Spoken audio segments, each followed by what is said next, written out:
चलिए ठीक है, यहाँ पे देखो रिफ्रैक्शन हमने स्टार्ट किया था। रिफ्रैक्शन टॉपिक, रिफ्रैक्शन का मतलब क्या था? बेंडिंग ऑफ लाइट जब एक मीडियम से दूसरे मीडियम में जा रही है। क्यों हो रही थी वो बेंडिंग? इस बात से वाली बात क्या? जब स्पीड ऑफ लाइट में चेंज आ रहा था। स्पीड ऑफ लाइट में चेंज क्यों आ रहा था? यानी जब मीडियम चेंज हो रहा था, ठीक है। और एक और चीज बेसिक बताई थी कि जो स्पीड ऑफ लाइट में एक्चुअल में चेंज क्यों आ रहा है? क्योंकि नंबर ऑफ पार्टिकल जितने ज्यादा होंगे, लाइट उतने फोटोन पार्टिकल्स क्या करेंगे, उतने एब्जॉर्ब होंगे और एमिट होंगे, जिसमें टाइम लगता है, जिसकी वजह से क्या होता है? स्पीड में चेंज आता है। तो मेन बात क्या है? स्पीड में चेंज आएगा, यहाँ पे फोकस करते हैं। स्पीड में चेंज आएगा, मीडियम में चेंज आने की वजह से, जिसकी वजह से बेंडिंग होती है। तो अगर रेयर से डेंसर में जा रहे हैं तो बेंडिंग किस तरफ होगी? ठीक है। और अगर डेंसर से रेयर में जा रहे हैं तो अवे फ्रॉम द नॉर्मल। यहाँ तक तो क्लियर था, कोई दिक्कत नहीं है इसके अंदर, ठीक है। अब दिक्कत वाली बात ये है, और जिससे पूछूंगा वही आंसर करेगा सिर्फ, ठीक है।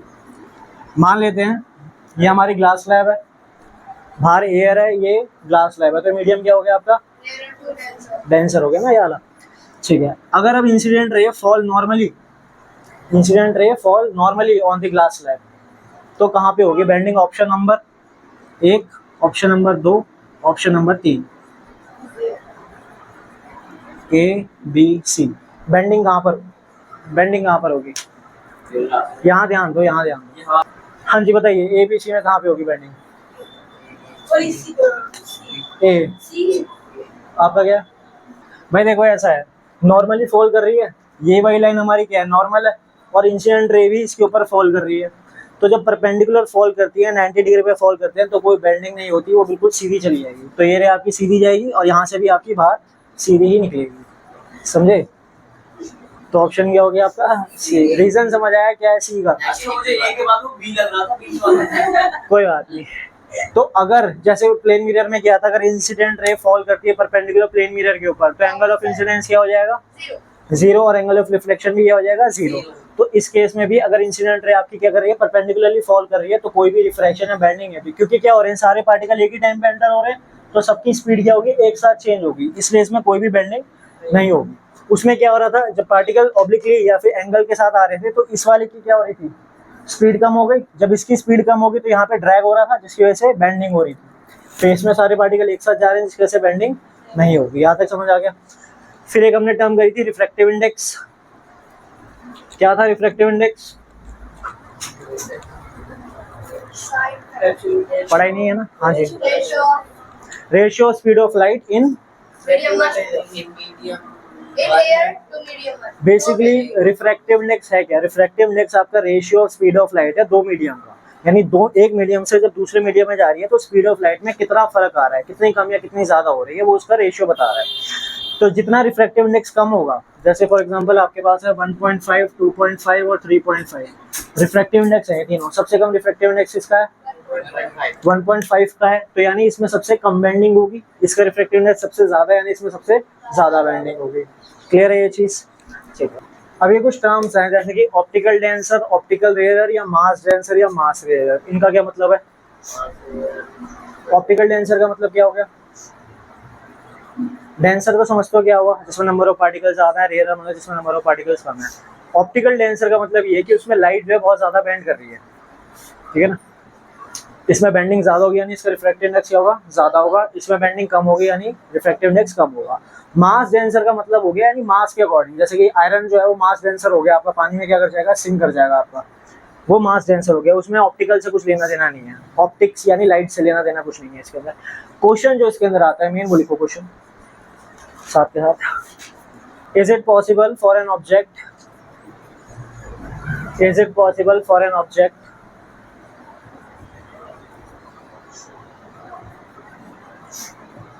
to be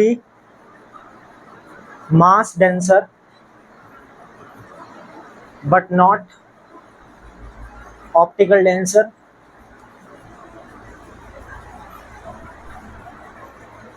और वाइस वर्सा।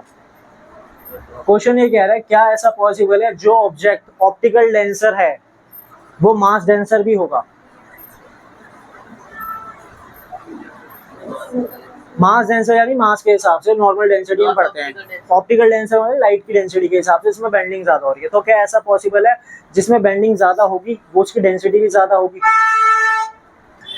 तो इसका आंसर है यस, ऐसा पॉसिबल है। जैसे फॉर एग्जांपल आपका है, लिख लो एग्जांपल जो इसमें केरोसिन ऑयल। अब केरोसिन ऑयल का रिफ्रैक्टिव इंडेक्स जो है वो वाटर से ज्यादा है, ठीक है ना। वाटर का 1.3 लेके चलते हैं, केरोसिन ऑयल का कुछ और है, बुक में दे रखा होगा। केरोसिन ऑयल का रिफ्रैक्टिव इंडेक्स क्या है? वाटर से ज्यादा है, यानी क्या हो गया? ऑप्टिकल डेंसर हो गया। लेकिन केरोसिन ऑयल वाटर पे क्या करता है? फ्लोट करता है, यानी ये मास रेयर हो गया, मास डेंसर तो नहीं है ये। तो ऐसा पॉसिबल है कि जो ऑप्टिकल डेंसर हो वो मास डेंसर ना हो। समझ आई बात? बाकी जो क्वेश्चंस आपके आते हैं, और इसमें क्वेश्चन तो बहुत सिंपल है क्योंकि फॉर्मूला इसका एक ही है। क्या है फॉर्मूला इसका रिफ्रैक्टिव इंडेक्स का? Speed of light in medium 1 upon में speed of light in medium 2। दो टाइप के रिफ्रैक्टिव इंडेक्स हमने पढ़े थे, एक आपके पास था एब्सोल्यूट और एक था आपके पास रिलेटिव। अगर एब्सोल्यूट रिफ्रैक्टिव इंडेक्स है तो उसके अंदर जो मीडियम 1 होगा वो हमेशा क्या होगा आपका? एयर या फिर वैक्यूम, एयर या वैक्यूम ही रहेगा अगर एब्सोल्यूट है तो। जिसमें स्पीड ऑफ लाइट कितनी है वो आपको याद रखनी है, कितनी है? 3 × 10⁸ बुक में देखोगे कहीं पे 2.99, 2.98, 2.65 भी दे रखी होगी, लेकिन हम अप्रॉक्स कितनी लेके चलते हैं? 3 × 10⁸, ये आपको याद रखनी पड़ेगी। और अगर रिलेटिव रिफ्रैक्टिव इंडेक्स है तो इसका मतलब क्या होगा? ठीक, एयर और वैक्यूम के अलावा कोई दो मीडियम को हम कंपेयर करें, जैसे ग्लास और वाटर हो गया, डायमंड और ग्लास हो गया, ठीक है ना, उसमें एयर और वाटर का कोई काम नहीं है। नॉर्मली जब आपको क्वेश्चन में रिफ्रैक्टिव इंडेक्स दे रखा होगा वो आपका क्या होगा? एब्सोल्यूट होगा। और अगर रिलेटिव होगा तो दोनों में से किसी एक की आपको स्पीड ऑफ लाइट गिवन होगी। बात समझ आई? ठीक है, अब इसमें क्वेश्चन अटेम्प्ट कैसे करना है? फॉर्मूला सिंपल सा है, यहाँ पे आपने स्पीड ऑफ लाइट रखी, यहाँ पे स्पीड ऑफ लाइट रखी, रिफ्रैक्टिव इंडेक्स आ गया। क्वेश्चन कंफ्यूज कैसे करते हैं? आपको बोल देंगे find the speed of light of water with respect to air, या फिर बोल देंगे speed of light of air with respect to water. अब इन दोनों केस के अंदर ऊपर किसको रखें, नीचे किसको रखें, इसमें कंफ्यूजन होती है। तो किसको ऊपर रखना है हमें? एयर पहले वाले में एयर ऊपर, जिसको हम रिस्पेक्ट दे रहे हैं उसको हम ऊपर रखेंगे। यहाँ पे क्या आ रहा है? विद रिस्पेक्ट टू एयर, तो एयर ऊपर आएगी। यहाँ पे क्या आ रहा है? विद रिस्पेक्ट टू वाटर, तो वाटर आपका ऊपर आएगा। ये चीज पर ध्यान रखना, क्वेश्चन बहुत सिंपल आता है इसका। दूसरी तरीके से कैसे देते हैं आपको? ये आपको दे देंगे जैसे कि आपको स्पीड ऑफ लाइट 1 की देती, स्पीड ऑफ लाइट 2 की देती, ये न्यू है, सिंपल न्यू भी लिखा होता है। कभी बार आपसे एन भी देखोगे, बात एक ही है, रिफ्रैक्टिव इंडेक्स बोल रहा है आपका, ठीक है ना। आपको दे दिया 1 रिफ्रैक्टिव इंडेक्स 2, ये 1 2, तो इसमें किसको ऊपर रखोगे, किसको नीचे रखोगे? हाँ, इसमें जो पहले आएगा वो आपका ऊपर जाएगा और दूसरे वाला क्या आएगा? नीचे आएगा। इसमें ये ध्यान रखना है। और इसमें जो बाद में आ रहा है या रिस्पेक्ट टू के बाद आ रहा है वो ऊपर आएगा। ये चीज बात ध्यान रखनी है। क्वेश्चन इसके बहुत सिंपल आते हैं, कोई भी कॉम्प्लिकेटेड क्वेश्चन नहीं आता है इसमें से। क्लियर है ये चीज? कोई दिक्कत है इसके अंदर? ठीक है, रिफ्रैक्टिव इंडेक्स में आपका इतना ही है। बाकी का क्वेश्चन मैंने पूछ ही लिया था आपसे जो इसमें बनता है, ठीक है। स्नेल्स लॉ क्या है बेटे देवेश? स्नेल्स लॉ क्या है?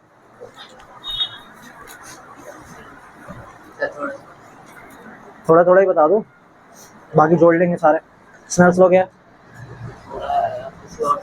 अच्छा, थोड़ा और किसी से पूछो। स्नेल्स लॉ तुमने नहीं पढ़ा। स्नेल्स लॉ क्या है? हाँ, ratio of sine of angle I upon में ratio of sine of angle R is equal to constant for a given medium. एक पर्टिकुलर मीडियम के लिए जो साइन है और साइन एंगल आर की जो वैल्यू है वो क्या रहेगी? आपकी कांस्टेंट रहेगी। ये स्नेल्स लॉ, ये जरूर ध्यान रखना है। 2 नंबर का आया था, और 2 नंबर का कैसे आता है? जिसमें आई और आर की वैल्यू दे रखी होती है। और लगभग 95% क्या होगा? आई और आर की वही वैल्यू होगी जो अपने ट्रिग्नो में रेशियो पढ़े हैं। 0 पढ़ा है, 30 पढ़ा है, 45 पढ़ा है, 60 पढ़ा है, 90 पढ़ा है।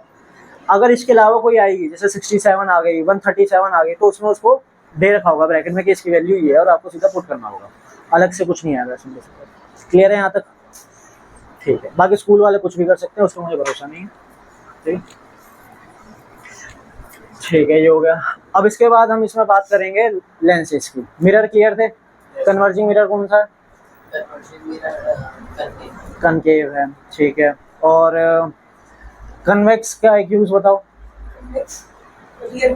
क्यों यूज करते हैं रियर व्यू मिरर में? रियर व्यू मिरर में चलो तुम बताओ। जो स्मॉल इमेज होती है ना, वो दूर तक का डिस्टेंस हमें दिखाता है, वो स्मॉल इमेज फॉर्म होता है ना। अरे रुको, आप बोलने दो।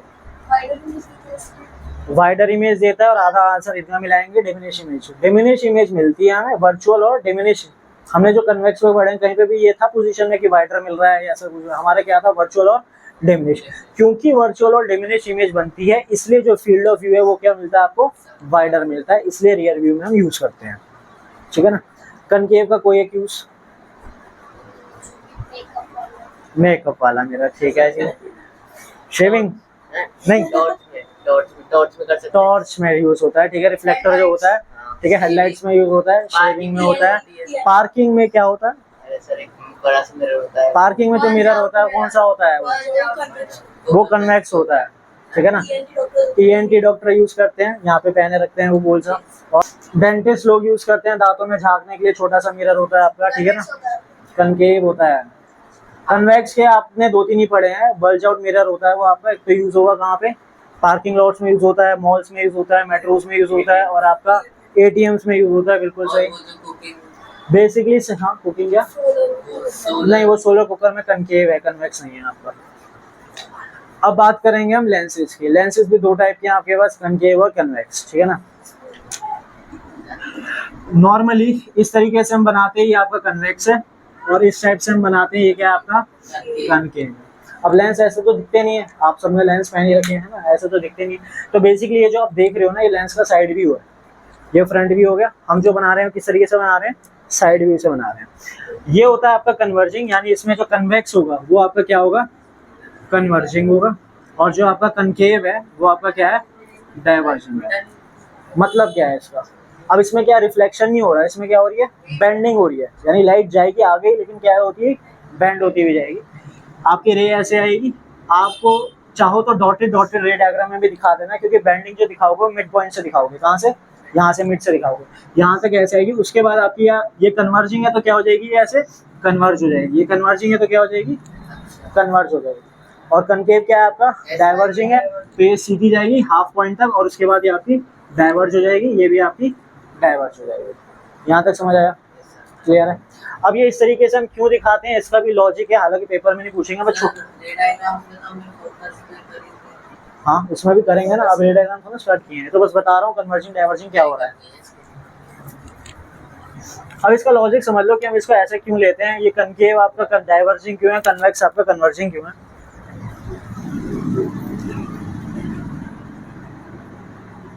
प्रिज्म को तो जानते ही होगे,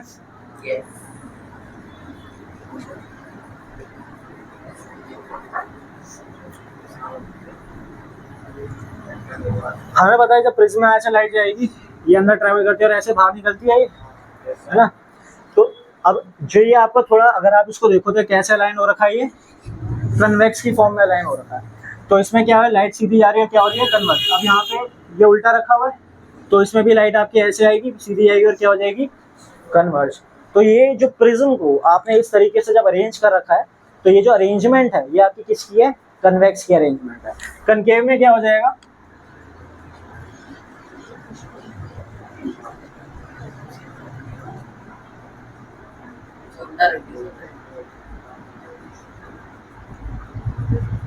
अब ये आपकी कनकेव की अरेंजमेंट है, ठीक है, इस टाइप से कनकेव ऐसा है ना आपका। तो ये डाइवर्जिंग क्यों है, क्योंकि हो वो ही रहा है, ये जा रही है, ये आपको कर क्या रही है बेसिकली, ये तो बाहर ही निकाल रही है ऐसे, लेकिन हमें क्या अपीयर हो रहा है, ये आपका डाइवर्जिंग। तो प्रिज्म को जब आप इस फैशन में अरेंज कर देते हो तो ये क्या हो गया, आपका डाइवर्जिंग हो गया। इस तरीके से कर दिया तो कन्वर्जिंग हो गया। इसको मिला दो, मेल्ट कर दो, मिला दो, ग्लास की शक्ल दे दो, तो क्या बन गया, आपका लेंस बन गया। और लेंस का हम कौन सा व्यू देख रहे हैं, साइड व्यू देख रहे हैं, फ्रंट व्यू नहीं है। आपको फ्रंट में सारे गोल भी हो सकता है, स्क्वायर भी हो सकता है। अब इसके अंदर हमें क्या करना है, रे डायग्राम। उसमें भी रे डायग्राम थे, इसमें भी रे डायग्राम है। जो केस उसमें थे सेम केस इसके अंदर है, बस बनाने का थोड़ा सा तरीका चेंज हो जाएगा, और ये वाला इजी है। उसमें कन्वर्जिंग मिरर के कितने केस थे, इसमें कन्वर्जिंग लेंस के 6 हो जाएंगे। कन्वर्जिंग कौन सा हमारा, कन्वेक्स, ठीक है। तो इसके लॉज बता देता हूँ पहले क्या है, ठीक है।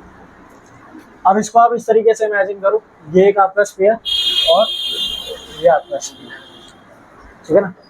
तो जाहिर सी बात है इसका भी एक सेंटर होगा और इसका भी एक सेंटर होगा। इसका जो सेंटर होता है इसको हम बोलते हैं ओ, यानी ऑप्टिकल सेंटर, ठीक है ना।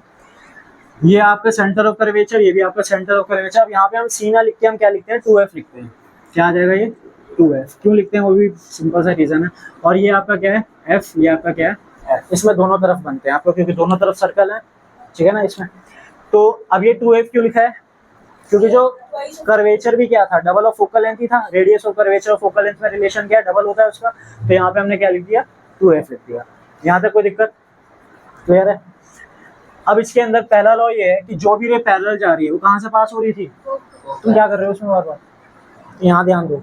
जो भी रे पैरेलल जा रही थी कहाँ से पास हो रही थी, तो इसमें भी आफ्टर कन्वर्जिंग कहाँ से पास होगी, फोकस से। और इसी का वाइस वर्सा, जो अगर जो फोकस से जाएगी वो क्या हो जाएगी आपकी, पैरेलल हो जाएगी, ठीक है।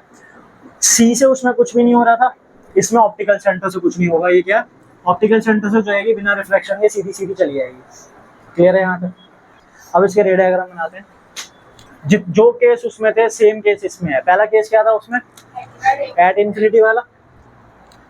इसका जो बेसिक बनेगा सेम ऐसी, ऑप्टिकल सेंटर एफ,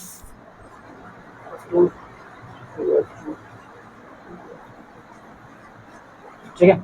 ऐसे 1 2 करके नेमिंग दे सकते हो आप इसके अंदर। डिस्टेंस इसमें भी सेम रहेगा, हर किसी के बीच में O से F का, F से 2F का, इसका डिस्टेंस क्या रहेगा, सेम रहेगा। पहला आपका इन्फिनिटी वाला है, तो इन्फिनिटी से आई, इन्फिनिटी से आई। आफ्टर कन्वर्जिंग कहाँ से पास होगी, फोकस से और फोकस से, क्योंकि एक्चुअल इंटरसेक्शन है तो नेचर क्या हो गया इसका, रियल और इन्वर्टेड। साइज इसका हाईली डिमिनिश और पोजीशन एट F। यहाँ तो कोई आपत्ति। दूसरा केस क्या था, F वाला। अब इसमें F वाला देखते हैं, ठीक है।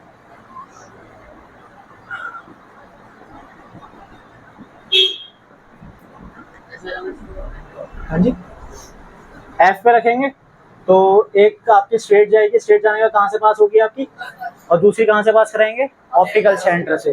तो ऑप्टिकल सेंटर से हम पास करेंगे। ये क्या हो रही है, पैरेलल जा रही है ये, तो कहीं मीट करेगी, ये नहीं करेंगे। तो इसकी पोजीशन क्या आ गई, एट इन्फिनिटी। साइज इसका हाईली मैग्नीफाइड, और क्या रह गया, नेचर इसका रियल और इन्वर्टेड। यहाँ तक कोई दिक्कत। नेक्स्ट केस क्या था उसमें, बियॉन्ड सी था ना। बियॉन्ड सी केस में क्या हो जाएगा, बियॉन्ड 2F, ठीक है।